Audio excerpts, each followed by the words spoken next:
सुरमर्दिनीचं रूपच दाखवलं आपल्याला, कालीचं रूपच दाखवलं. खूप छान. आपल्या इथे आलेले आहेत श्री दीपक जोशी सर. जरा यापुढे.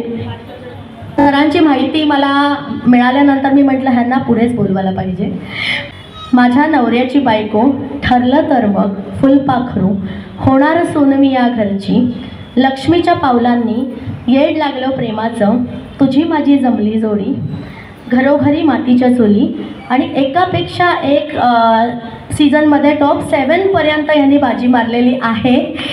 तसेच खालील फिल्ममध्ये सुद्धा त्यांचा अभिनय खूप उत्तम आहे. जसे येड्याची जत्रा, आयडियाची कल्पना, ईश्य, टपाल, संत सखू, शिवप्रताप आणि गरुड झेप. इतका हरहुन्नरी कलाकार आज आपल्याला इथे लाभलेला आहे. टाळ्या ना खरं उभ्या राहून झाल्या पाहिजे. जागच्या जागी सगळ्यांनी उभ्या राहून टाळ्या वाजवल्या पाहिजेत की इतका छान कलाकार आपल्याला इथे आपल्या या मंचावरती मिळालेला आहे. आणि सर तुमचं खूप सगळं स्वागत. धन्यवाद.